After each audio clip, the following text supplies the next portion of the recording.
नमस्ते। आप सभी से अनुरोध है कि कृपया हमारे चैनल को सब्सक्राइब करें, वीडियो को लाइक भी अवश्य कर लें। तो अब इंडी अलायंस का भिंडी पूरी तरह से बन गया दिखता है। और ऐसा क्यों हुआ है? क्योंकि जो सबसे बड़े चाणक्य है, यानी कि सबसे बड़े चाणक्य की पदवी उनको दिया गया है। उनके चाणक्य आज तक उन्होंने ऐसा कोई काम किया नहीं है जिसके लिए वो चाणक्य कहलाए। 2019 में थोड़ा सा बीजेपी को धोखा देने के अतिरिक्त। और उनका नाम है शरद पवार। कह रहे हैं कि साहब शरद पवार जो है वो पूरी तरह से अब आ गए हैं बीजेपी की तरफ। तो बीजेपी की तरफ आ गए हैं, उनके 8 सांसद आ गए हैं। 8 सांसद नहीं भी आते तो 8 में से 5 जो थे वो उनके वैसे भी जाने वाले थे। तो उन्होंने बहुत तरीके से ऐसे मैनेज कर लिया है कि उनको सबको कहा है कि भाई देखो हम बात कर लेते हैं। और अलग अलग स्थानों पर देवेंद्र फडणवीस से उन्होंने अलग में बैठ के बात कर ली है और ये बात जो है वो सबको पता चल गई है। चलिए, ये हो गए 8। उसके अलावा जो एनसीपी के, यानी कि ये एनसीपी के 8 हो गए। उसके अलावा जो हमारे उद्धव ठाकरे जी हैं, उद्धव ठाकरे जी के तो सारे के सारे सांसद जो है वो 3 को छोड़ के वैसे भी पूरे 6 सांसद जो है 9 में से वो पहले ही जा चुके हैं उधर। तो बचा क्या है इनके पास?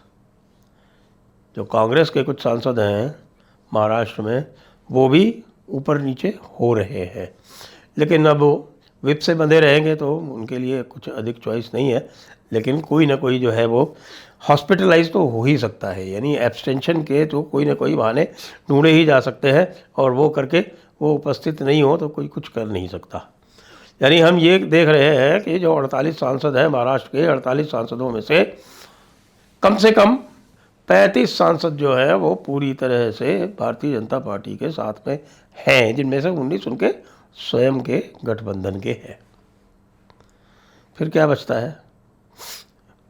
वाईएसआरसीपी, उनके जो 3 सांसद हैं वो पहले से ही उनके साथ में बैठे हुए हैं। फिर स्टालिन जो है वो कह रहे हैं कि साहब कि हम या तो आपको समर्थन दे देंगे, यदि आप हमारी बात मान लेंगे, उसका हमको क्रेडिट दे देंगे तो हम आपको समर्थन दे देंगे, नहीं तो हम एब्सटेन कर जाएंगे। और हमारे अखिलेश बाबू के साथ में समस्या ये आ गई है कि अखिलेश बाबू जो है वो ये नहीं समझ पा रहे हैं कि आखिरकार करें तो क्या करें। लोग उनको ये कह रहे हैं कि देखिए, महिला विधेयक का समर्थन यदि आप नहीं करेंगे तो आपकी स्थिति ममता दीदी की तरह ख़राब हो जाएगी। ममता दीदी के जो सांसद हैं उनको आपने देखा था, बाकी तो सब चले ही गए थे। लेकिन आज उनके जो है वो खासुल खास अनुव्रत मंडल, हालांकि वो कोई एमपी नहीं है, एमएलए नहीं है, लेकिन अनुव्रत मंडल जो स्ट्रॉन्ग मैन ऑफ बीरभूम, वो भी छोड़ के आज उधर चले गए। एक बात। और उसके बाद भाई जो बाकी बचे उनके पास सांसद हैं, कह रहे हैं कि साहब के केवल 7 सांसद बचे हैं और उसमें भी बाकी वो ऊपर नीचे हो रहे हैं। कितने बचेंगे कोई कुछ कहा नहीं जा सकता, ये पक्की बात है। 20 तो खैर बैठे ही है, उन्होंने तो नई पार्टी ही बना ली, बाकी और भी आ सकते हैं। तो कहने का अर्थ ये है कि इस मॉनसून सेशन में भारतीय जनता पार्टी 100% 360 का आंकड़ा टच करने जा रही है। और 360 का आंकड़ा यदि वो टच कर लेती है तो फिर सारे के सारे जो बिल्स हैं वो पास होंगे। डिलिमिटेशन के लिए तो सिंपल मेजॉरिटी चाहिए, कोई समस्या नहीं। और बाकी जो 2 कॉन्स्टिट्यूशनल बिल है उसमें 1 नेशन 1 इलेक्शन भी है। तो 1 नेशन 1 इलेक्शन, उसके साथ में विमेंस रिजर्वेशन के साथ उनकी जनसंख्या जो बढ़ाई जानी है 50% वो, और यह सब करते हुए एक छोटा कॉन्स्टिट्यूशन अमेंडमेंट और है जिसमें पीएम और सीएम को यदि जेल हो जाए तो उनको 30 दिन से अधिक यदि वो जेल में रहे तो उनको हटाया जा सकता है। उसके ऊपर जो रिपोर्ट आई है कमेटी की, पार्लियामेंट्री कमेटी की रिपोर्ट, वो ये कहती है कि भाई उनको रिमूव न किया जाए, उनको सस्पेंड कर दिया जाए। अब ये तो बात आगे आएगी, जब इसका डिस्कशन होगा तब बात आगे बढ़ेगी। लेकिन ये अब निश्चित हो गया है कि जो 2029 का इलेक्शन है वो 2029 का इलेक्शन और किसी भी इलेक्शन से अलग होने वाला है। और 2029 का इलेक्शन यदि इन परिवर्तनों के साथ हुआ तो भाई हमारे जो विपक्ष है उसके लिए बहुत भारी समस्या आने वाली है। क्यों आने वाली है भारी समस्या? सबसे पहली बात तो जो लोकल लेवल इनकम्बेंसी है वो समाप्त हो जाने वाली है, क्योंकि सारी के सारी जितनी भी आपकी कॉन्स्टिट्यूंसी है वो सब रीडिस्ट्रीब्यूट हो जाएंगी। कॉन्स्टिट्यूंसीज थोड़ी छोटी हो जाएंगी, कॉन्स्टिट्यूंसीज कई सारी रिजर्व हो जाएंगी। जो लोगों ने अपनी पॉकेट बोरोज बना रखी थी बहुत लंबे लंबे समय से वो हट जाएंगी। तो फिर जो लोकल लेवल इनकम्बेंसी होती है, मैंने एक कैलकुलेशन किया था कि लोकल लेवल इनकम्बेंसी की जो प्रतिशत है वो 10 से अधिक नहीं रहेगी। अच्छा, दूसरी बात और भी होती है, लोकल लेवल इनकम्बेंसी वो केवल सत्ता पक्ष की नहीं होती, विपक्ष की भी होती है। और विशेषकर उस स्थिति में जहाँ की कोई लहर नहीं हो। आपको कोई लहर दिख रही है क्या? वो आरफा बीवी को ज़रूर दिख रही है, क्योंकि आरफा बीवी यानी सस्ती शेरवानी, उनका आज का स्टेटमेंट था, मैंने सुना था कि नरेंद्र मोदी आज तक के सबसे अनपॉपुलर प्राइम मिनिस्टर हैं। Very good, unpopular prime minister हैं। इतने अनपॉपुलर हैं कि 13 वर्ष उनको लगभग पूरे हो चुके हैं और उसके आगे भी वो 12 वर्ष उनको पूरे हो चुके हैं और उसके अतिरिक्त भी और भी वो 2029 में भी आगे बढ़ने का प्रयास करते हुए दिख रहे हैं। न केवल प्रयास करते हुए दिख रहे हैं, लगभग ऐसा लग रहा है कि जैसे निश्चित ही है जिस प्रकार से जो हमारे विधानसभा के जो इलेक्शंस हुए हैं उनके परिणाम आए। तो अब क्या होगा? 2029 का इलेक्शन 825 के आसपास सीटें, 825 के आसपास सीटों में जो लोकल इनकम्बेंसी है, एंटी इनकम्बेंसी है, वो लगभग 0।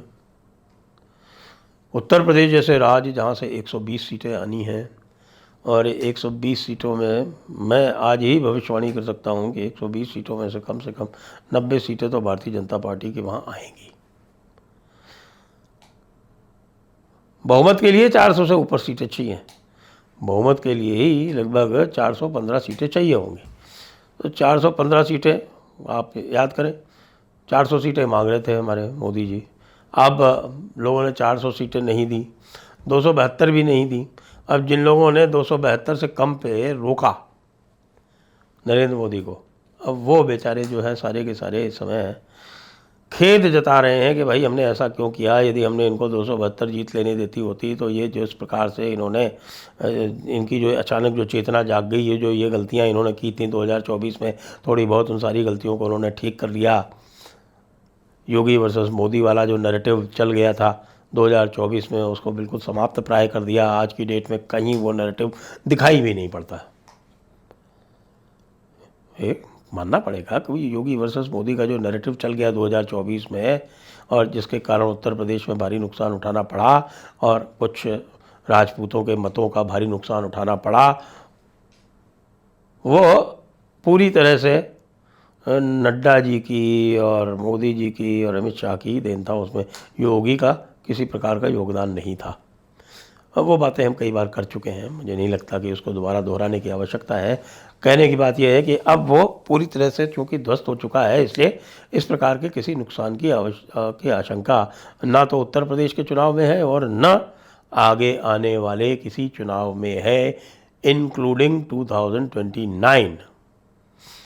बाकी बचे हमारे युवराज यानी राहुल गांधी जी क्या करेंगे? इंडी में वो बिल्कुल अकेले पड़ गए हैं। जिस प्रकार से उन्होंने स्टालिन के साथ धोखा दिया, उनके साथ किसी भी प्रकार का कोई विश्वास करने के लिए उनके ऊपर वो तैयार नहीं है। उत्तर प्रदेश के चुनाव आने वाले हैं और उन्होंने ऐसे व्यक्ति को वहाँ लगा दिया है जिसको कोई भी अनुभव नहीं है किसी प्रकार भी किसी बड़े स्टेट का चुनाव कराने का। उसका नाम है राजेंद्र पाल गौतम। और राजेंद्र पाल गौतम पिछले चुनाव में बुरी तरह से हारा था, कांग्रेस उसने ज्वाइन की थी, उसको निकाला गया था आम आदमी पार्टी द्वारा। क्यों निकाला गया था? क्योंकि वो जो था वो अम्बेडकर की जो 22 प्रतिज्ञाएं हैं उनको सरेआम सरेआम करवा रहा था और उससे आम आदमी पार्टी को राजनीतिक नुकसान हो रहा था। पर ऐसा व्यक्ति है वो अब उत्तर प्रदेश में इनको राजनीतिक लाभ देगा। कांग्रेस को लगता है कि ऐसे व्यक्ति को सामने करने से उनको वोट बढ़ेंगे। तो अब इसको यही कहा जा सकता है कि भाई खामख्याली कह लें या बचपना कह लें या मूर्खता कह लें, जो भी कह लें। तो अब यही है कि भाई अब पूरी तरह से मॉनसून सेशन ये दिखाएगा कि राज मोदी और शाह का कंप्लीट होने वाला है। जय हिंद, जय भारत।